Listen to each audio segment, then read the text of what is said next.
नमस्कार दोस्तों। मैं हूं एडवोकेट कुणाल चंद्रमानी और आप देख रहे हैं लीगल गॉसिप्स, वो पेज जो आपको जागरूक करता है कानून से जुड़ी हर छोटी से बड़ी जानकारी। सब्सक्राइब करिए, फॉलो करिए, बेल आइकन दबाइए ताकि मैं आप तक इसी तरह से इंफॉर्मेटिव वीडियोस पहुंचाता रहूं। आज मैं बात करने वाला हूं किराए और किराए पे अपनी प्रॉपर्टी देते हैं तो आपको किन किन चीजों पे ध्यान रखना है ताकि किराएदार आपकी प्रॉपर्टी सही टाइम पे खाली कर दे। अगर आप किराएदार के पर्सपेक्टिव से देखेंगे तो इसलिए भी ये जरूरी है ताकि आप ये ध्यान रख सके कब कब मकान मालिक आपकी प्रॉपर्टी में इंटरफेयर कर सकता है, मकान मालिक कब आपको खाली करवा सकता है, कब आपको खाली नहीं करना है। इन सब बातों को जानने के लिए इस वीडियो को अंत तक जरूर देखें। आज इस वीडियो को मैं 3 पार्ट में बांटूंगा। सबसे पहला पुलिस वेरिफिकेशन के बारे में बात करेंगे। दूसरा बात करेंगे उसके ऊपर हम आएंगे रेंट एग्रीमेंट पे कि जो रेंट एग्रीमेंट को बनाते समय किन किन चीजों का ध्यान रखना जरूरी है। और तीसरा फाइनली बात करेंगे एग्रीमेंट को रजिस्टर कराएं या नहीं कराएं और नहीं कराने पे क्या आपका लॉस हो सकता है। सबसे पहले बात करेंगे पुलिस वेरिफिकेशन की। जब भी आप अपनी प्रॉपर्टी को किसी को किराए पे देते हैं तो सबसे पहले आप उसके लिए पुलिस वेरिफिकेशन का पूरा प्रोसेस कंप्लीट करिए। इसके लिए आपको कुछ करना नहीं है। आप जिस भी स्टेट में रहते हैं उस स्टेट की आप सिटीजन पोर्टल पे जाइए। सिटीजन पोर्टल में आपको पुलिस वेरिफिकेशन का जो कॉलम होता है वो मिल जाएगा। आपको वो कॉलम में जाके अपना अकाउंट बनाना है। अकाउंट बनाने के बाद आपको जो डिटेल्स पूछी जाती है वो लाइन बाय लाइन भर देनी है। उसमें आपको पूछा जाएगा टेनेंसी की डिटेल्स, आपको आएगा ओनर की डिटेल, आपको आएगा प्रॉपर्टी की डिटेल, आपको डॉक्यूमेंट्स अपलोड करने हैं। डॉक्यूमेंट्स अपलोड करने के बाद आपको सबमिट कर देना है। ये पूरा ऑनलाइन सबमिशन होगा और ये पुष्टि हो जाएगी कि आपने अपना मकान किराए पे दे दिया है ऑलरेडी। अब हम इस वीडियो के दूसरे पार्ट पे जंप करते हैं। दूसरे पार्ट में हम डिस्कस करने वाले हैं कि रेंट एग्रीमेंट के बारे में। रेंट एग्रीमेंट में आपको किन किन चीजों का ध्यान रखना है, इसके लिए मैंने 7 पॉइंट्स लिस्ट आउट किए। उन 7 पॉइंट पे हम डिस्कस करेंगे। सबसे पहला जो पॉइंट है, डिटेल्स ऑफ पार्टीज। जी हाँ, जब आप रेंट एग्रीमेंट बनाते हैं तो जो प्रॉपर्टी किराए पे दे रहा है, जो लैंडलॉर्ड है और जो टेनेंट है जो प्रॉपर्टी ले रहा है, उन सब का फुल नेम, उनके फादर का नेम या उनके हस्बैंड का नेम, उसके साथ साथ एज, उनका कंप्लीट एड्रेस जो परमानेंट एड्रेस है उनका, वो सारी डिटेल उस एग्रीमेंट में आनी चाहिए। यानी डिटेल्स ऑफ पार्टीज कंप्लीट है तो ये आपको हेल्प करेगा। सेकंड पॉइंट बात करेंगे ऑथराइजेशन की। देखिए, जब भी आप अपनी प्रॉपर्टी किराए पे देते हैं तो आप पहले ये शो करते हैं कि भाई ये प्रॉपर्टी आपकी है, आप इस पे मालिकाना अधिकार है। और ये इससे पुष्टि हो जाती है कि आप जो एग्रीमेंट करने हैं इसके लिए आप कैपेबल है। तो जब भी आप प्रॉपर्टी का रेंट एग्रीमेंट बनाए उस पे लिखिए कि आप ही इसके ओनर है और आप ये जो प्रॉपर्टी है आपके मालिकाना हक में है और आपके पास पूरी अथॉरिटी है कि आप इस प्रॉपर्टी को किराए पे दे सकते हैं। और अगर किराएदार यानी टेनेंट इस पे साइन करता है तो ये मान लिया जाएगा कि he is accepting the fact कि आप इस प्रॉपर्टी के ओनर हैं। थर्ड पॉइंट आता है रेंट को लेकर। आपको रेंट के ऊपर रेंट एग्रीमेंट में बहुत डिटेल में जाके लिखना होता है। यानी रेंट कितना होगा, रेंट कब कब दिया जाएगा, महीने की पहले हफ्ते में दिया जाएगा या 15 तारीख को दिया जाएगा या लास्ट में दिया जाएगा। आपको ये भी लिखना पड़ेगा कि आप किस मोड से रेंट लेना पसंद करेंगे, ऑनलाइन है, बैंक में है, आरटीजीएस है, पेटीएम वगैरह वगैरह। हाल ही मैं आपको पर्सनल एडवाइस दे दूं, जितना हो सके आप बैंक के थ्रू ये लीजिए रेंट, ताकि आपका जो सारा रेंट है वो ऑनलाइन बताए, ताकि कल अगर कोर्ट में ये मामला जाए तो ये आपके लिए बेनिफिशियल रहेगा। तो ये सब बातें आपको मोटा मोटा ध्यान रखनी होती है। रेंट एग्रीमेंट में रेंट कितना आना है, कब कब रेंट देना है, आपको उसका रेंट किस मोड से लेना है, अगर उसने रेंट नहीं दिया तो उसमें आप कब कार्रवाई कर सकते हैं और कितने महीने बाद वो रेंट इंक्रीज होगा। मोटा मोटा साल में होता है 11 मंथ्स एंड 29 डेज। ये सारे क्लॉज आपको रेंट एग्रीमेंट में डालना रहता है, वो आपके लिए यूजफुल रहेगा और लिटिगेशन से बच जाएगा मेनली। फोर्थ पॉइंट रहता है ड्यूरेशन ऑफ टेनेंसी। यानी आप अपने प्रॉपर्टी को कितने महीने या कितने सालों के लिए देते हैं वो आपको लिखना बहुत जरूरी है, ताकि आपका जो रेंट एग्रीमेंट है वो एक लिमिटेड पीरियड ऑफ टाइम के लिए बने। इनडेफिनेट पीरियड के लिए ये नहीं जाना चाहिए। अक्सर आपने सुना होगा लोग कहते हैं कि 11 महीने का एग्रीमेंट बनाओ, 11 महीने या 29 डेज, उससे ऊपर मत जाओ। वो क्यों करते हैं वो हम नेक्स्ट पार्ट में कभी डिस्कस करेंगे, क्योंकि वो रजिस्ट्रेशन से रिलेटेड है। लेकिन उससे पहले मैं कह दूं कि आपको ये ड्यूरेशन लिखना बहुत जरूरी है कि आप कितने सालों के लिए एग्रीमेंट कर रहे हैं। पांचवा पॉइंट आता है सिक्योरिटी डिपॉजिट। जब भी आप अपनी प्रॉपर्टी किराए पे देते हैं तो आप उनसे फिक्स लमसम अमाउंट लें। जिसमें आपको रेंट एग्रीमेंट में मेंशन करना होगा कि ये एक्स अमाउंट मेरे को आपको डिपॉजिट करवाना है, ये डिपॉजिट मेरे पास जमा रहेगा। इस क्लॉज में आप इस बात का ध्यान रखें और इसको लिखें कि ये पैसा कितने महीने के लिए आपके पास रहेगा और कैसे रिफंड होगा और कब रिफंड होगा। और अगर आपको लगता है कि आपकी कोई कमर्शियल प्रॉपर्टी है, आपने किसी को 3 साल 4 साल के लिए किराए पे दी हुई है और आपको लगता है कि अगर ये जो पर्सन मुझसे प्रॉपर्टी रेंट पे ले रहा है वो 6 महीने बाद 8 महीने बाद खाली करके चला जाएगा, तो मैं नया किराएदार कहाँ से लाऊंगा। इसलिए आप उस पर लॉकिंग पीरियड डाल सकते हैं। फॉर एग्जाम्पल, जैसे 5 साल के लिए आपने किसी से प्रॉपर्टी किराए पे ली और आप ये बोल सकते हैं कि आपने 3 साल से पहले प्रॉपर्टी खाली करने के लिए हमको नोटिस दिया, तो हम आपको आपका सिक्योरिटी डिपॉजिट रिफंड नहीं करेंगे। क्यों? क्योंकि हमारे लिए आपको रेंट पे दिया हमने प्रॉपर्टी और बाकी लोगों को मना किया, इसलिए आप अपने प्रॉपर्टी का पैसा सिक्योर कर सकते हैं।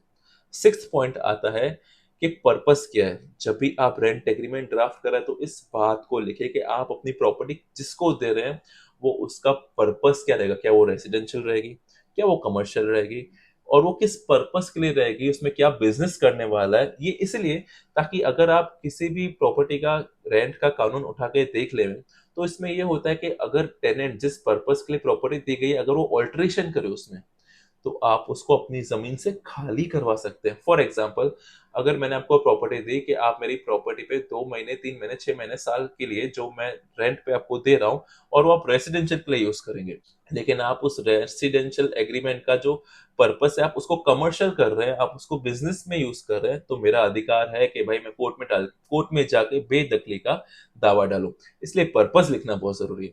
अब हम सेवेंथ और लास्ट पॉइंट की बात कर रहे हैं, वो होता है आपकी प्रॉपर्टी किस हालात में है, वो लिखना जरूरी है। देखिए अक्सर इस बात को मेंशन नहीं करते, इसलिए मैंने लास्ट में रखा ताकि मैं इस पे अच्छे से बात कर सकूं। आप जनरली रेंट के बारे में बात करेंगे, ड्यूरेशन के बारे में बात करेंगे, कितने महीने देना है, कब वापस प्रॉपर्टी आएगी, वो सब हम क्लैरिटी लेते हैं। लेकिन आपने प्रॉपर्टी जिस हालत में दी है उसके बारे में रेंट एग्रीमेंट में अक्सर बात नहीं करते। इसलिए आप एक काम करिए, जब भी आप रेंट एग्रीमेंट बनाए उसमें एनेक्स्चर्स लगाइए। एनेक्स्चर मतलब एक एडिशनल डॉक्यूमेंट लगाइए, मैं कहूंगा। उसमें कहिए कि मैंने जब आपको प्रॉपर्टी दिया था मेरी प्रॉपर्टी की ये फोटोग्राफ्स है, आप फोटोग्राफ्स को कैप्चर करिए और उस पर लगाइए इस हालत में मैंने आपको प्रॉपर्टी दी है। और साथ ही साथ ये कर सकते हैं, उसमें लिख सकते हैं कि मेरी प्रॉपर्टी में फॉर एग्जांपल 4 to 5 फैन है, 3 एसियां हैं, इसमें फ्रिज है, इसमें सो एंड सो इंस्टॉल्ड है, टीवी है। वो सारी चीजें आप एक एनेक्स्चर में लिखिए। जब एग्रीमेंट बनाते हैं उसमें लिखिए मैं आपको जो प्रॉपर्टी किराए पे दे रहा हूँ उसमें जो फोटोग्राफ्स है और जो चीजें इंस्टॉल्ड है वो एनेक्स्चर ए में लिखी हुई है। और जब आप प्रॉपर्टी वापस मुझे देंगे, जब आपका रेंट एग्रीमेंट पूरा होगा, तो प्रॉपर्टी वैसी की वैसी होनी चाहिए, अदरवाइज मैं आपका हर्जाना काटूंगा आपके सिक्योरिटी डिपॉजिट से। उसके लिए आप ये लिख सकते हैं जो प्रॉपर्टी दे रहा हूँ वो इतने एसी हैं, ऐसे टीवी लगा हुआ है, ये सारी चीजें। इससे क्या होगा, आपकी जो प्रॉपर्टी है आपने जिस कंडीशन में दी वो आपको वैसी की वैसी मिलेगी। और अगर आपको लगता है कि आपके किराएदार ने उस प्रॉपर्टी को सही से नहीं रखा, तो आप उससे प्रॉपर कंपेंसेशन भी ले सकते हैं। इसलिए इस पॉइंट को बहुत जरूर ध्यान रखिएगा। हालांकि ये 7 पॉइंट कंप्लीट नहीं है, इसके अलावा भी बहुत सारे पॉइंट्स होते हैं, लेकिन मुझे लगता है कि इस 7 पॉइंट से फोकस रखें तो काफी उलझने सुलझ जाएगी और अपनी प्रॉपर्टी को आराम से वापस, जो कि टेनेंट है जो छोड़ नहीं रहा है, उससे हम वापस अपना पोजीशन ले सकते हैं। अगर आपको भी ऐसा रेंट एग्रीमेंट अगर ड्राफ्ट करना है, अगर लगता है किसी प्रोफेशनल की हेल्प चाहिए, तो मैं आपको अपने नीचे व्हाट्सएप नंबर दे देता हूँ, आप मुझे व्हाट्सएप पे मैसेज करिए और अपना टेनेंट एंड रेंट एग्रीमेंट बनवा सकते हैं। अब फाइनली आते हैं वीडियो के तीसरे और आखिरी पार्ट में, जहां बात करेंगे जो एग्रीमेंट कराया उसको रजिस्ट्रेशन करवाना जरूरी है कि नहीं है। यहाँ पे मैं आपको भारत का कानून रजिस्ट्रेशन एक्ट उसकी धारा से मैं आपको अवगत कराता हूँ। रजिस्ट्रेशन एक्ट सेक्शन 17 बात करता है 12 महीने या 12 महीने से ऊपर अगर आप किसी को प्रॉपर्टी देते हैं रेंट पे, तो उसके लिए आपको अपना एग्रीमेंट रजिस्टर करवाना होगा। इसलिए जब मैंने वीडियो के सेकेंड पार्ट में बात की कि ऐसा क्यों होता है कि 11 महीने का रेंट एग्रीमेंट बनाते हैं, 11 महीने 29 डेज का बनाते हैं, तो आपको रजिस्ट्रेशन उसमें नहीं करवाना रहता है। अगर 12 महीने का करवा दिए उससे ज्यादा कर दिया तो आपको रजिस्ट्रेशन करवाना होगा और उसकी स्टैंप ड्यूटी, उसकी फीस एक्सेट्रा पे करनी रहती है, जो एक अच्छा अमाउंट बन जाता है। इसलिए हम 11 महीने का मोटा मोटा एग्रीमेंट बनाते हैं। अब 11 महीने के एग्रीमेंट की बात करें तो आप अगर 11 महीने का रजिस्ट्रेशन का आप रेंट एग्रीमेंट बनाते हैं बिना रजिस्ट्रेशन करवाए, तो आपको क्या ख्याल रखना है। जब भी आप ध्यान ये दीजिए, आप हमेशा स्टार्ट जो करें लैंडलॉर्ड के नाम से करें। अगर आप संपत्ति के मालिक हैं तो अपने नाम से स्टैंप लेवें, ताकि ये प्रूव हो जाए कि आपने प्रॉपर्टी रेंट पे दी है। इसलिए स्टार्ट करते समय आपका नाम उस रजिस्टर में अंदर होना चाहिए। आपने वो स्टैंप लिया, उस पर रेंट एग्रीमेंट को टाइप कराया। अब वो स्टैंप कितने का होता है वो डिपेंड करता है स्टैंप टू स्टैंप, लेकिन जनरली देखा गया है कि 300 रुपए का स्टैंप होता है। आपने उस पर रेंट एग्रीमेंट पूरा टाइप करवाया, और रेंट एग्रीमेंट टाइप करवाने के बाद दो गवाह, दो विटनेस भी लगाइए। आप अपने आसपास के लोगों का, जो आपके पहचान वाले हैं, परिचित हैं, आप वो विटनेस बनाइए, और आप ये लिखिए कि मैं प्रॉपर्टी रेंट पे दे रहा हूँ, और उस प्रॉपर्टी के फोटोज भी रखिए। इस तरह से ही मोटा मोटा रेंट एग्रीमेंट बनता है। अब अगर आपको लगता है कि नहीं, मुझे 3 साल 5 साल के लिए देना है और मैं रजिस्ट्रेशन करने के लिए तैयार हूं, तो आप कुछ ना करिए, उसी तरह के रेंट एग्रीमेंट में जाइए अपने नजदीकी रजिस्ट्री में। हर शहर में सब रजिस्टर ऑफिस होता है, उसके ऑफिस पे जाइए, जहाँ पे आपने देखा होगा प्रॉपर्टी एक से दूसरे को ट्रांसफर होता है, सेल होता है, जहाँ पे रजिस्टर होती है वहीं आपका रेंट एग्रीमेंट रजिस्टर हो जाएगा।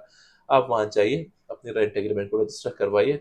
रजिस्ट्रेशन करवाते समय आपको स्टैंप ड्यूटी पे करनी है, और जो भी रजिस्ट्रेशन का जो प्रोसेस है, जो पेमेंट है, वो आपको करना रहेगा। ऐसा करके आप अपनी प्रॉपर्टी की रजिस्ट्री करवा सकते हैं, और आप प्रॉपर तरीके से अपने प्रॉपर्टी को रेंट पे दे सकते हैं। हालांकि अगर आप मेरी एडवाइस पूछे तो मुझे लगता है, अगर आपकी प्रॉपर्टी खुद की है तो इसको रजिस्टर करवाइए, ताकि कल अगर आपका केस कोर्ट में जाए तो ये प्रॉपर्टी आप जल्दी से जल्दी वापस हासिल कर सकते हैं। अब बात करते हैं कि रजिस्ट्रेशन नहीं करवाएं तो क्या कोई नुकसान है? यस। अगर आप अपने रेंट एग्रीमेंट का रजिस्ट्रेशन नहीं करवाते तो उसके भी नुकसान होते हैं। फॉर एग्जांपल, अगर आप टेनेंट के पर्सपेक्टिव से देखते हैं, अगर आपने किराए पे दिया है, आपके पास रेंट एग्रीमेंट नहीं है, तो आपका उसका एचआरए, आपका जो सरकारी कागज होता है जिसमें एचआरए मिलना होता है, वो नहीं मिलेगा। दूसरा इसका नुकसान होता है, अगर आपका रेंट एग्रीमेंट नहीं है तो मकान मालिक नॉर्मल टेनेंसी लॉ के तहत जब चाहे आपको 30 दिन का नोटिस देके खाली करवा सकता है। इसलिए अगर आप किराएदार है तो आपके लिए जरूरी है कि आप रेंट एग्रीमेंट रजिस्टर कराएं। अगर आप मकान मालिक हैं, अगर आपने किराए पे दिया है, तो भी आपको करवाना जरूरी है, ताकि आप चाहे तो उस एग्रीमेंट के वॉयलेशन पे आप उसको खाली करवा सकते हैं। आप उस एग्रीमेंट को पूरा होने पे आप प्रॉपर्टी वापस ले सकते हैं, क्योंकि प्रॉपर्टी अगर किराएदार वापस नहीं कर रहे तो आप हार जाएंगे, परेशान हो जाएंगे। इसलिए कोर्ट में जाने के लिए एग्रीमेंट अगर आपके हाथ में है तो वो आपको बहुत यूजफुल एनी विच वेज रहने वाला है। तो आज विश्वास है कि आपको इस वीडियो को जानने समझने के बाद काफी जागरूकता मिली होगी, और आप जब अपनी प्रॉपर्टी किराए पे देंगे तो आप ये बातों को जरूर ध्यान रखेंगे। अगर आपको फिर भी लगता है, आपको कुछ डाउट है, तो आप मुझे मेरे व्हाट्सएप पे कांटेक्ट कर सकते हैं। कॉल मत करिएगा, मैसेज करिएगा, अपॉइंटमेंट लीजिएगा, और हम आपको इस चीज में हेल्प कर लेंगे। तब तक के लिए बने रहिए मेरे पेज पे know your rights. If you are with me you will learn it better. जय श्री राम।